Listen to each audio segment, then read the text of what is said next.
Evidence of slaughter. Amnesty International accuses a Rohingya rebel group of killing civilians. Is this the reason behind Myanmar's military crackdown? I'm Imran Garta, and today's newsmaker is the Arakan Rohingya Salvation Army. Myanmar's security forces have long been accused of ethnic cleansing, but they may not be the only perpetrators of murder in the conflict. Amnesty International says they have evidence. The armed rebel Rohingya group known as ARSA killed around 100 Hindu civilians. One massacre last August is said to have taken place on the same day the group attacked 30 police posts and an army base. That was quickly followed by Myanmar's crackdown that forced 700,000 Rohingya civilians to flee into Bangladesh. ARSA has always denied they carried out the killings, and some Rohingya activists have questioned the motive behind Amnesty's report. But with mounting evidence, can they deny these allegations any longer? That debate in a moment, but first here's Sandra Gatman.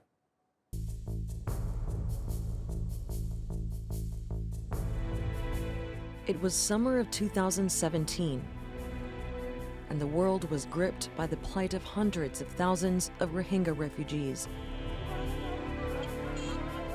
Their stories of rape, arson, and murder at the hands of Myanmar's military led politicians to accuse its leaders of ethnic cleansing. But Myanmar's security forces said they were cracking down on a terror group called the Arakan Rohingya Salvation Army, also known as ARSA, which killed a dozen police officers that summer. Still, activists said Myanmar's crackdown was a smokescreen to justify a campaign of violence against a Muslim minority whose rights have long been denied. But for the first time, new findings by Amnesty International seem to back Myanmar's allegations that ARSA was behind the killing of nearly 100 Hindus, including the massacre of 45 men, women, and children whose bodies were discovered in a mass grave last year. 8 a.m. on the morning of the 25th of August, ARSA fighters surrounded a Hindu area of a village known as Kamongsak. They forced the men, women, and children to come out from their homes. They rounded them up, brought them together, and then they marched the men, women, and children off to the outskirts of the village. There they divided the men from the women, and then they killed execution style, first the men, and then the vast majority of the women and children as well. There are 8 women who survived on condition that they agreed to convert from Hinduism to Islam. We interviewed all 8 of those women, which in combination with forensic evidence and testimony from people from villages nearby is how we at Amnesty have now come to the conclusion that ARSA is responsible for this massacre.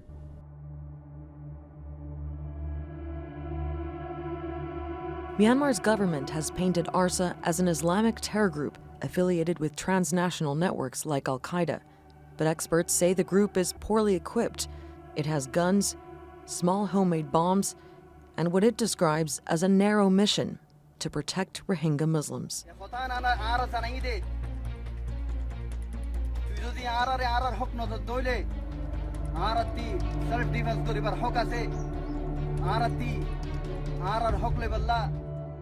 But some are concerned that ARSA could expand and strike again. Inside Bangladesh's sprawling refugee camps, young Rohingya men are seen as easy to recruit. We will shed as much blood as needed to free our country. That's our motherland. We are citizens of that country.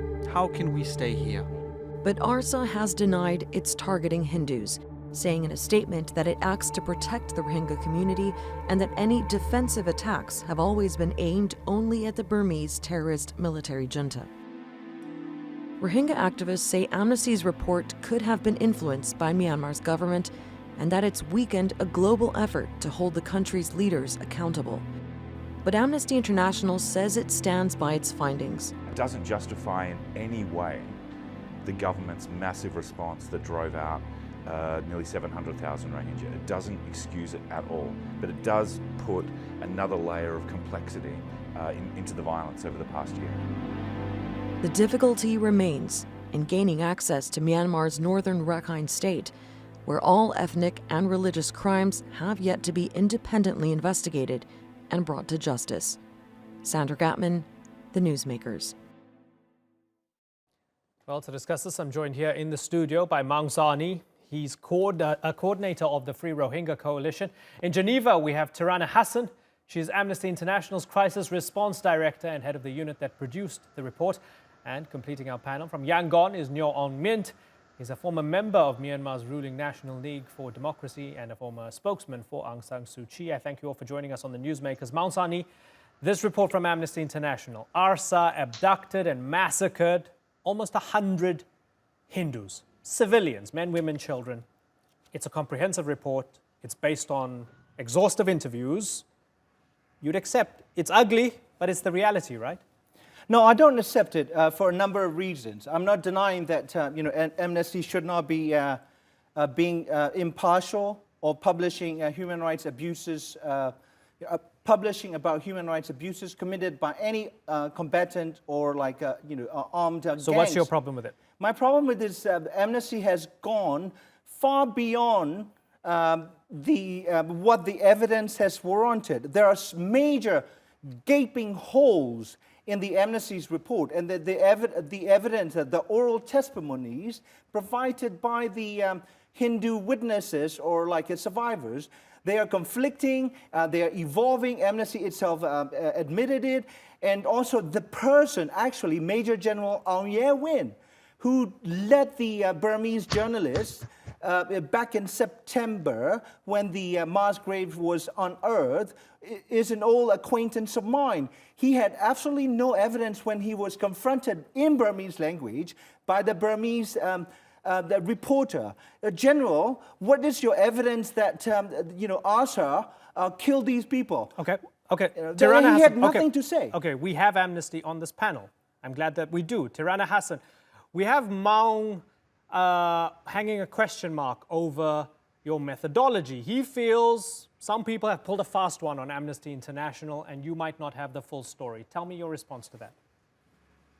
Well, we think very carefully before producing any of our research, and we actually apply the same methodology, the same sort of rigor, the same sort of detailed analysis into the abuses that have taken place and that are documented in this report that we have to the other 17 plus reports and press releases that we have released since August, which have documented both this most recent abuse, most recent incident, which took place back on the 25th of August, but it has taken us that long to be able to gather all of the evidence for us to produce this public report. That said, however, the same sort of methodology, including eyewitnesses, triangulating information from multiple witnesses, not just the victims themselves, looking at photographs and forensic evidence and having independent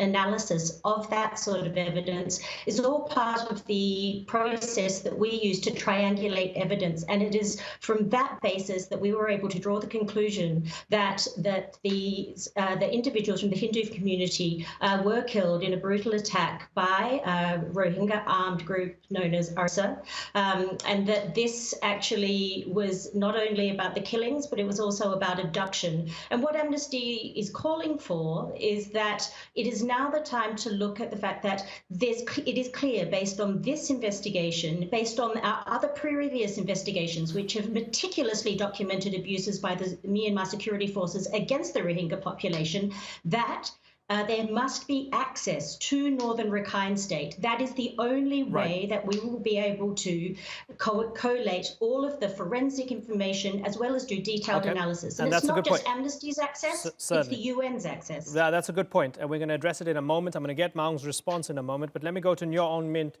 for now. Nyo On Mint, do you concur with Amnesty International's report and their findings that ARSA did these terrible things to those Hindu civilians? Yeah, of course, I totally agree with her because we already have a lot of evidence, and that's a massacre. That's the women, children, elders it's the victim. It was a crime versus intent because in Dan village when military and then the authority killed the Dan Rohingyas, by that's an extrajudiciary killing, and then but they're also put on the on the court and the justice and they've been charged with the different charges, and then they're sentenced. And then right now, we have evidence that the Hindu, they have nothing to do with any Rohingyas. They are not the supporter of the government. Because why? I'm really worried that the killing was not a murder, not a crime. It was like it's a mass. Okay, so killing. let me ask you, sir, if you'll allow me to come in here, you agree with Amnesty's methodology and what they have uncovered here. Amnesty International also says, Your Honour Mint, that what Myanmar is doing to the Rohingya people is, quote, a crime against humanity, or are crimes against humanity. So, if you agree with them on this incident, do you agree with them on the other incidents? Yeah, I think we should, because the government should have independent investigation. That's the government made a mistake. And then when an independent body, when they look at it, what really happened on the ground. But still, the Rohingya community have only 10 bodies to be claimed. Hold on. Compared with the I need clarity from you, sir, if you don't mind. Crimes against humanity. Sure. Amnesty says 99 Hindus were killed by ARSA, who claim to represent the Rohingya. They're a militant group among the Rohingya, right? You say that was legitimate and the report was fine. Amnesty also says what the security forces are doing to the Rohingya people are crimes against humanity. Do you accept that as well? I'm a little bit afraid of that, the second part, because the government should have to put in all the evidence to show that they are innocent. And then But sir, why is Amnesty credible when it comes to the other side's crimes and not to your side's crimes? No. I mean, whoever committed a crime should be charged with the international standard. There was no, the double standard. I don't mean that it was a double standard. It should have, whoever committed the crime should be, investigated, should be exposed. So let me ask you, Maung Sani, same question then. How come you weren't flagging up Amnesty's reports up until this moment as well? Why did you not have problems with their methodology until they turned the focus on ARSA? Well, I only look at the report on its own merit. Yeah, the fact that Amnesty International has issued 17 press releases and written reports in the past and applied rigorous methodology does not necessarily guarantee that this report will be of the standard of the same standard. If this report is submitted to a judicial review or in a court of law, this report will be thrown out of jail because there are gaping holes. There are 6 points that Amnesty raised, saying that that provided them a solid basis for incontrovertible, conclusive evidence. But Tirana is saying they use the same methodology throughout because you're not allowed to go and have proper access there. So they're using similar methodology throughout their reporting. This is the region in the Rakhine State, extremely restricted. The Sittwe, the capital of Rakhine State, no foreigners can enter without intelligence notice. And this is the region that UN Special Rapporteur is not allowed to go in. UN fact-finding mission is not allowed to go in. Amnesty was there doing research for almost a month, including talking to a village administrator, which is part of the government. So why did the Burmese government allow the Amnesty in while it blocks UN and other fact-finding mission? We'll get Nyon Min to respond to that in a moment. But let me ask you, Tirana, I guess one of the things, I don't want to speak for you, Maung, but one of the things that Maung doesn't like here is the issue of proportionality here. So overall, arguably, as some among the UN have called it, genocide is taking place. Maung, and I read your op-ed recently, Maung, you feel it distracts from, when Amnesty reports on what ARSA does, it distracts from a bigger crime that is taking place.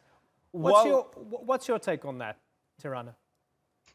Well, first of all, let me just offer up a few points of clarification. The Amnesty team was not in Rakhine State for 1 month. It was there for a period of just a few days. When we talk about access for the UN fact-finding mission and for the special rapporteur on Myanmar, it's actually access to the country as a whole which is restricted to them, not just Rakhine State. But Amnesty did not have access to northern Rakhine State, which is the area where most of the abuses have actually taken place since August 2017.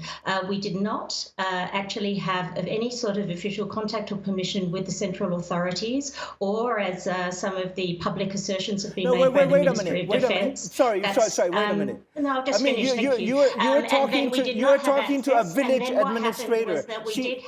Let her finish. Possibilities to actually, thank you. So actually what happened was that Amnesty was able to get into Sidway, where we had permission from the local authority to actually conduct our work there, actually to be there. We were able to use independent local contact with no connection to the military, the government, or the authorities. We, as we have always done, worked with independent translators. All of our interviews, as we always do, are conducted one-on-one with no interference, with independent translators, with no other individuals, either from the government, the authorities, or the community. And the only thing that we did have was just permission from the local authorities only to be in Sidway. But any sort of assertion that Amnesty International colluded with the Myanmar authorities is frankly just really inappropriate and quite absurd. And it's the same sort of accusations that we've heard from people saying that our reports on abuses against the Rohingya population have been totally manipulated by members of the Rohingya population. That is also untrue. It's part of the human rights violators playbook, shoot the messenger.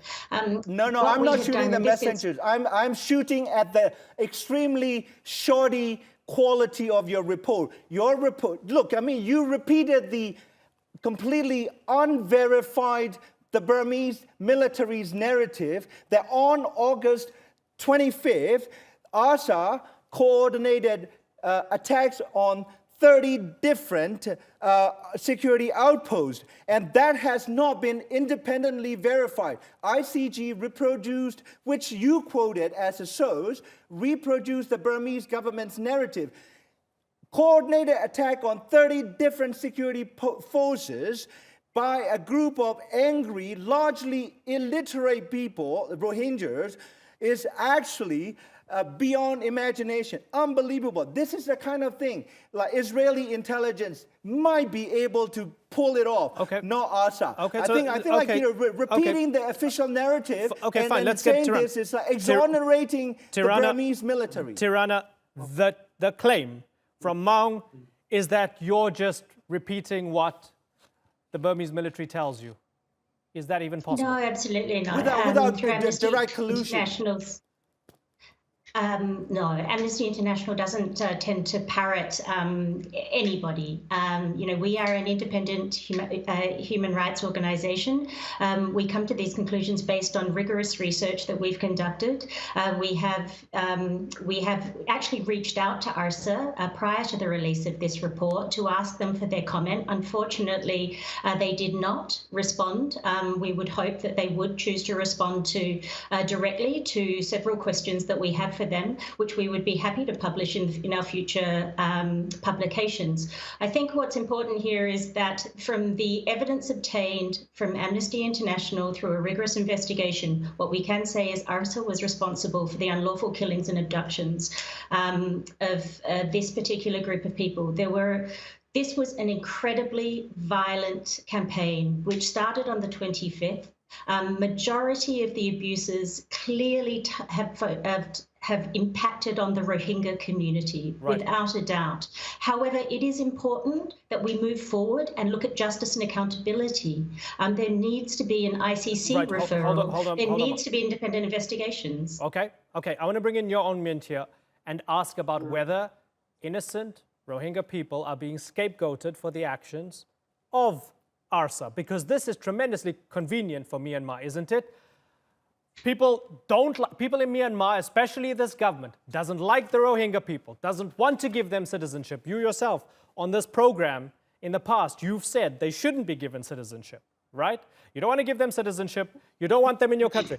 Well, hold on.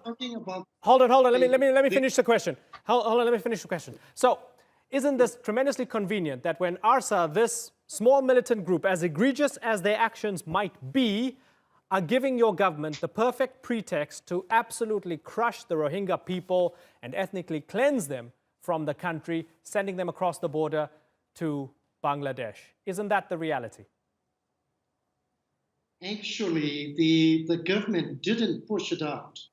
And then after 30, when Mangsani mentioned about the 30 police, outposts have been attacked by the very violent, the group. Because between 2016 and 2017, 40 village headmen who were Muslims were being killed by the militant groups. So this is what happened. This is like kind of trying to logic between the connecting between, because of the small group create the problem, making a big Rohingya being crushed. It was absolutely not. Let me ask you, Mangsani, why does it have to be all or nothing? Why can't it be that, yes, there's a tremendous, horrendous crime against humanity being committed against the Rohingya people? The overwhelming vast majority, completely innocent of any crime. They're being pushed and pummeled and humiliated on a daily basis, pushed out of their homeland into Cox's Bazar and other parts of Bangladesh and so forth.